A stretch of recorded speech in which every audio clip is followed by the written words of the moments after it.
In a world where knowledge is key, there is but one man who holds the key.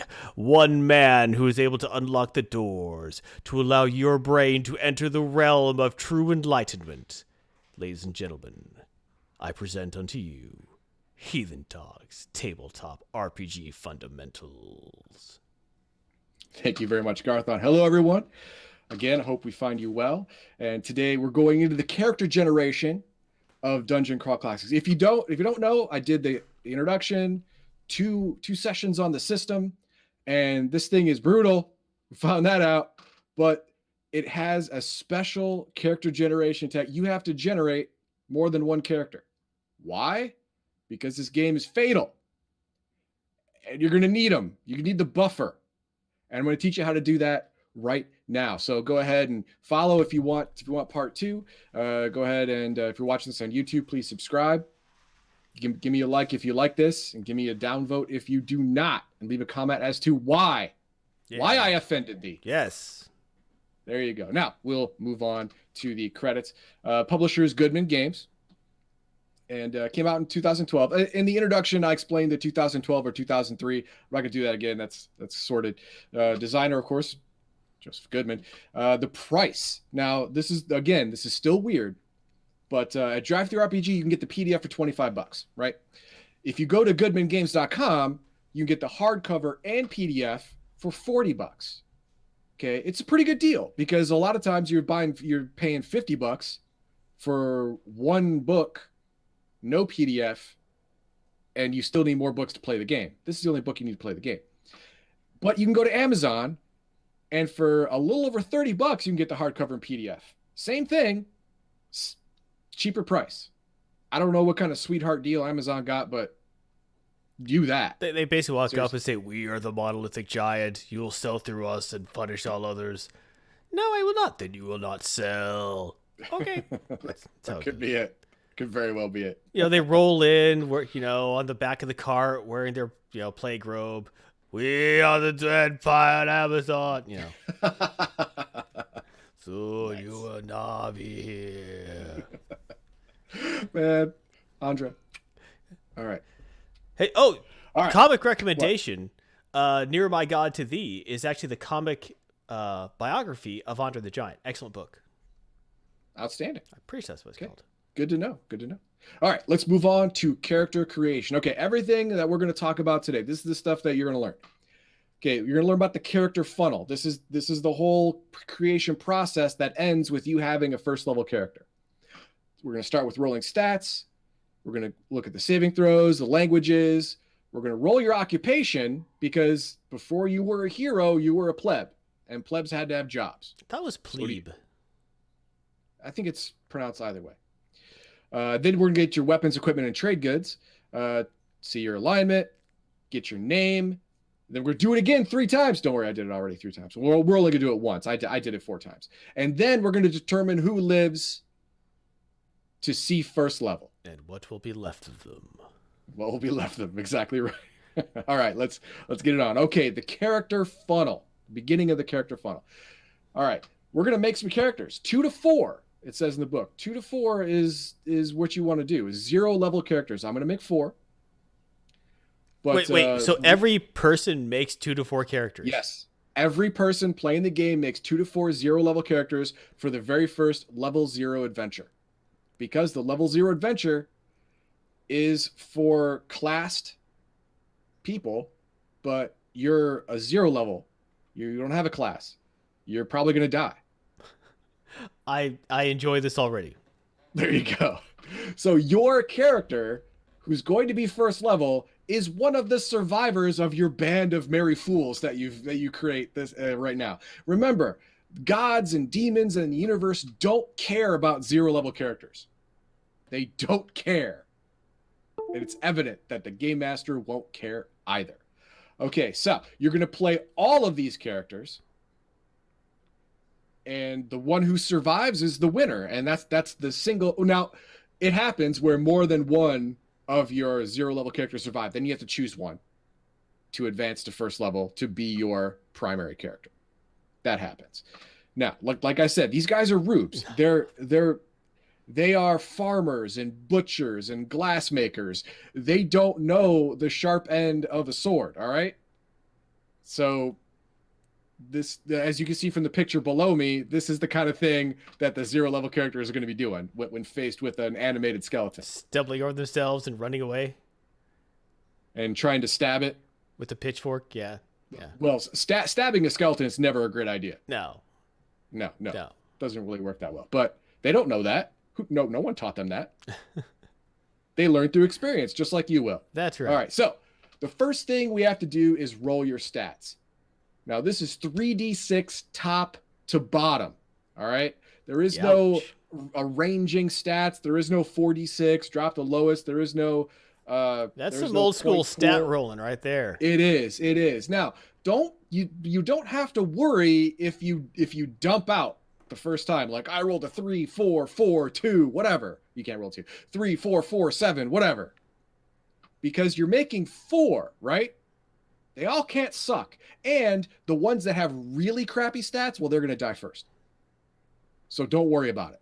All right, so let's see what I did. Okay. All right. Now we can see what I rolled. And I didn't do too bad. The personality, 13, gives me a +1. That's good. The stamina is great. Oh, yeah. Stamina is 16. That's nice. +2 to hit points, +2 to fortitude saves. This is great. And the agility is either a small child or someone with some kind of nerve disorder. Well, maybe he just, doesn't get to the gym very often, Well, that would be strength. He can lift as much as you're not if you weigh 600 pounds and you're 5'2". That's fair. All right. Now, normally if you have a there you go. If you have an exceptional exceptional either way, luck stat, then you would roll on another chart that your luck permanently affects some other aspect of your life, either spell casting or attack rolls or whatever, because you were born under that lucky star. But my luck is 11, which has no modifier. So I didn't bother rolling. I didn't bother because it's not going to matter. Now, it's based on your 0 level luck. So during the course of my career, even if my luck increases to 18, the luck modifier rolled right now will not change. It's going to be this forever. And since this is 0, since 11 is no modifier, I didn't bother rolling because it's 0. Didn't matter. Yeah, that's the way it is. All right, so moving on to saving throws. All 0 level characters have no saving throw adjustments except for their ability modifiers. If you have a class or your first level race, dwarves get bonuses to fortitude, warriors get bonuses to willpower or something like that, and wizards get bonuses to willpower as well, maybe that. But 0 level characters get nothing because they're classless. They're worthless. Their raw unmodified ability score is going to do it. So my saves are fortitude +2, reflex -2, willpower +1. To be fair, this is a lot of modifiers for a 0 level character, up and down. Oh yeah. So yeah, I mean this guy looks like a first level character, if not for that dumb minus. But yeah, that's what happened. And languages, everyone has common. You start with common. That's good. And you get an extra language at 0 level for every bonus to your intelligence modifier. You have to have one language. So you could have intelligence of 3 with a -2, but you can't lose common. I mean, you still have to be able to talk, or else it's not fun. Yeah. And if your intelligence is 8 or higher and you're a demi-human, not only do you get common, but you also get your race language. Oh, well, why don't they have their race language and not common? Because then you can't talk to them. That's bad. So yeah, that's bad for role playing. It's bad for getting stuff done in the game. So they decided to screw that, and everyone knows common. That's the way it is. All right, now we've got that down. Now your occupations is where it's at. You have to roll for your occupation. This gives you your starting skill set and your starting race. All right, so everyone starts somewhere. This is where I'm starting. This is a D100. I rolled a gambler, as you can see. Rolled a gambler. And that's cool because I got a +1 personality modifier, and that's is like handy, yeah. And your skills are based on your occupation. So I have any skill I can think of that directly correlates with the gambler profession. So fast talking, gambling, obviously, seduction, maybe, Well, lying. You also grifting, know when to hold them, when to fold them, when to walk fold 'em, away, when to when to run. run. Yep. Yep, that's exactly right. So all of this stuff, as long as it pertains to gambling, I have a skill, and I get an unmodified roll. Pimp. That's right. Baldar says you're a degenerate. That's what that actually means. That's right. That's a degenerate. I can deal with that. I can deal with that. Lando is kind. Yeah. There you go. Who All would right. want to Next we Lando? have it. That's true. Next we have equipment. Now equipment. You're what? That's a angry rabbit. That is a very giant angry rabbit. Yes. I chose this because it was the picture next to the equipment table. Everyone rolls for random equipment, but you get a weapon and you get a trade good based on your occupation. Me as a gambler, I get a club and a set of dice. Looks more like Probably, Blood Bunny than Bugs Bunny. Probably, yeah, fair enough. The dice probably 2d6 used for, guess what? Gambling. Now, a 0 level character. All 0 level characters start with 1d4 hit points, 5d12 copper, and this one randomly rolled piece of equipment. It's a d24. I rolled it, and I got a small sack. Yes! Because I needed something to put my dice in. That's right. And I got it. So this was a super lucky roll, because a large sack would be way too big. That'd be silly to put dice in. It would be foolish. I mean, it'd be rolling around. I got nothing else to put in there. It's just dumb. Yeah. It would look all deflated and stupid. Forget it. Yeah. Small sack is where it's at. There it is. So that's what I got. Now, after that, you have to choose your alignment. Now, this game simplifies alignment to lawful, chaotic, and neutral. Lawful is basically your moral high ground character, and you love structure in your governments, structure in your organizations, because without structure, there's no form, no function. You just believe in an ordered life. Whereas chaotic, on the other hand, they're usually selfish and they're out for themselves, and they really like taking on the status quo, destroying the status quo, not necessarily for evil ends, just they will look at an institution and say it's not working right, shake it up, and hopefully it'll be rebuilt better. That's like smashing the anthill. You smash an anthill, sure, some ants die and the anthill gets destroyed, but the ants rebuild it, they rebuild it stronger. Could be that. Or you could be just an evil butthead and you just want to kill folk. That's entirely possible too. And then there's the balance. All right. The people who follow neutrality understand that the world isn't black and white. Shades of gray dominate the landscape. And when they're thinking about the solution for a problem, they think about what's best for the most people. And mostly they have a middle of the road point of view. Like they can see both sides of the problem. So they believe they can come up with a better solution that helps everybody, which is fine. I chose chaotic because I'm a gambler. Yeah. And lawful and neutrality doesn't sound like a good gambler to me. A good gambler is, number one, selfish, in it for number one, in it to win it, and cheaters are only cheaters if they get caught. That's a gambler. That's my kind of guy. So that's what I chose. Chaotic. It's fine. So we look at our next slide, and you can see the fillable PDF from the Google Drive that is open to everyone who wants it. I'm going to put the link in the chat so you can get it yourself. Now, not only will you get this 4-panel 0-level character fillable PDF, but they also have a fillable PDF for each class and each race once you get to first level. So check out that. You can download it. You can download any of these PDFs and it's fine.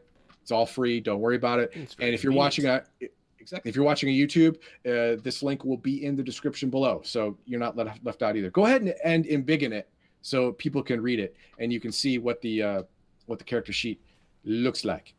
All right. Now, as you can see, Malcolm McBride, the gambler, has an armor class of 8. Now, normally people start off with an armor class of 10. 10 is your average armor class, but his agility is so horrendously poor that it -2. Now, his hit points, on the other hand, remember, everyone starts with a D4. Well, I rolled a 3, but his stamina is +2. That gives him +2 hit points. That brings it up to 5. Yeah. And his weapon is a club, and he's got a small sack and dice and 0 experience points. Now, keep it in biggin because I did this 3 more times.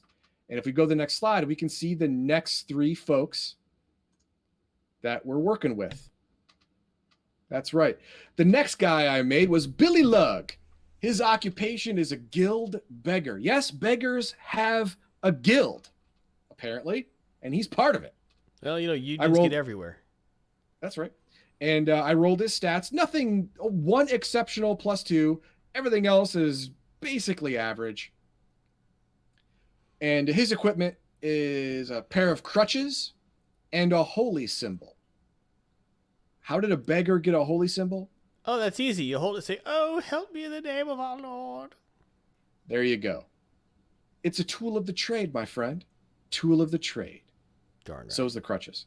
Oh, yeah. Yeah, and his weapon is a sling, because a sling is just a long piece of cloth that you wrap a rock in and toss it or beat people with it or whatever. Next, we have Gatun Woodbender. He is a dwarven chest maker. That's right. He makes boxes with hinges on them. Yeah. That's fancy. Not just your silly dumb box. Boxes with hinges. Crates. Anyone can do crates. Anyone can do a crate. Whatever. Get back. No. All right. Now, his stats are, again, mostly painfully average. 1, he has a pretty gruff personality. So, yeah, he gets a little minus on that. But his weapon is a chisel, which he can use as a dagger. And his equipment is holy water and 10 pounds of wood. Maybe he was on his way back from somewhere. He can make a chest at any moment. Ooh, Give him he does have a chisel with him. Yes, he does. And the last, but certainly not least, is Elurian Stalin, the Elven Glassblower.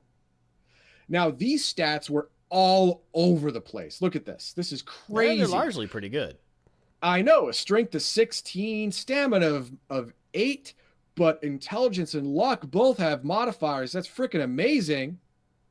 That one hit point's not going to do him any favors. No, that 1 hit point is not doing him any... Well, he rolled a 2, but with a -1 stamina, that comes down to 1. Now, I made a mistake. His willpower should be +2 because his intelligence is a +2 modifier. So you can see that his reflex 0, fortitude -1, and just in your head put in willpower +2. And his weapon is a hammer, and his equipment are glass beads and flint and steel. Very convenient. You can actually start a fire. That's right. If he had 10 pounds of wood. It's amazing how it all fits together. Right. That's right. No one says your 4 characters can't work together. No one said that. Yeah, if he sneezes too hard, he's going to die, but Yes. He's 1 bad sneeze away from bleeding out. Yes, you are correct. Hey, now, Matt, before we go to the next slide, don't flip it yet. Before we do that, Max Liao said, "Hey, you know what? You should make sure that you roll a demi-human and use a demi-human to go to level 1 with, so we can see that." And I went, "Oh no. You can't tempt fate like that. No. If I'm not going to play these characters out, if I'm not able to play out the 0 level adventure that whittles down to 1, then by God, I'm going to leave it to perfect chance." So I rolled a D4. And the number I came up with, number 1 being on the top left, number 4 being on the bottom right, whatever number I rolled was the lucky survivor. All right. And guess what? Let's move to the next slide and we'll find out. Oh, Billy, you made it. Billy the guild beggar made it. But what happened? What could have possibly happened that the greatest character on this page, Elurian Starlin, the Elven Glassblower, died, and Billy Lugg the guild beggar, made it through the 0 level gauntlet. Maybe Billy pushed him down the stairs at the end? Let me spin you a yarn. Tell you a tale. Are there slides for this tale? No, there are no slides for this tale. All right. This is all made up basically right now. All right, so there you go. Your village, the village where all 4 of these characters reside, work, live, have hopes and dreams, is coming under attack by a goblin horde. You got 2 days notice because the last of the king's guard made it back here to warn you and to warn your village elder, and then died of his grievous wounds. So the village elder conscripted all able-bodied, including Allurian Starlin, technically with 1 hit point, still able-bodied, damn you. All able-bodied people to rally to the defense of their town. Well, they trained up as best they could using their slings and clubs and chisels and hammers. And the day came and they were put out in the front line to defend their world. But only one survived. Well, what happened to Malcolm McBride? I mean, we got attached to him. I mean, we made him just now, right? I mean, we went through that together. Right, well, this is what happened to Malcolm McBride. Malcolm, being a gambler, always thinking about things coming at you from right angles, decides, you know what? I'm going to go into this tree line, go around the back, kill some people from behind, then retreat back into the trees. Lose them in the trees and do it all again. Rinse and repeat. I'll get a lot of kills and I'll save myself the trouble of being killed in return. Well, that sounded like a smart idea, Malcolm, but when you went into the tree line to go around to flank the enemy, you found the enemy had the same idea, and they had about a dozen goblins that you stumbled upon. Bad news is you died horribly. Good news is your blood-curdling screams alerted everyone else to this flanking action, and it failed. Good job, Malcolm. You saved a lot of lives. Moving on, Gatton Woodbender. Gatton Woodbender decided he was going to use his 10 pounds of wood and his chisel to create wooden flaming spikes using the flint and steel from Allurian Starlin to light them on fire and fling them at his opponents. Sounded like a really great plan. It didn't work. He burned his hands and he was unable to defend himself with his chisel, and he died horribly. And then Allurian Starlin, having seen this, failed his morale check, ran away screaming, tripped on a dead body, fell upon his hammer, and died. But how did Billy survive? How did Billy survive? Well, it turns out that when you're in a 0 level fight, having that 2 extra armor class and that +2 to initiative and the +2 to your reflex save really keeps you alive. And this isn't just me talking. I went on the forums and read what the playtesters had to say. And they actually confirmed that the higher your starting armor class, the more 0 level survivability you have. Well, outstanding. Real life mimics art. There it is. Billy Lugg, the guild beggar, wades into combat, dodges blow after blow, uses his sling to fling rocks upon his enemies, and with his +2 to agility, gets a +2 to hit with the ranged weapon, striking eye and groin after eye and groin. So when the dust settles, not only is he still alive, but the goblin army flees. Now, of course, this is a 0 level army, so 90% of them are dead, and the village burned to the ground. So a Pyrrhic victory, sure, but now Billy has to adventure. Now Billy has to go off and find a new way. He can no longer be a beggar. Now he has to be an adventurer. Now, what do you think Billy should be? Should Billy be a warrior? Should he be a cleric? Should he be a wizard, or should he be a thief? It's up to you, gentle viewer. Throw it in chat. Go to our Discord. Throw it up in Discord. Go to our Twitter. Throw it in the comments in the YouTube video. I am waiting for the winner. And that's what Billy is going to be. There it is. Billy Lug. All right, Now, everyone, so get ready for that. That's right. And next time, in 2 weeks, we'll be back for part 2 when Billy becomes a first-class character, or first-level character. And, yeah, what is it going to be? I don't know. You don't but know? We're going to find out. He's not going to be a wizard? He could be a wizard. Depends if wizard wins. I thought you were going to say no wizards. It depends who wins. Depends who wins. That's all I'm saying. I will abide. I will abide. That's it. So that is the first part of character creation for Dungeon Crawl Classics. Now, as you can see, making 4 characters at once. It actually, after the first character's made, everything is pretty easy. You just find chart, fill it out, you're done. Chart, fill out, you're done.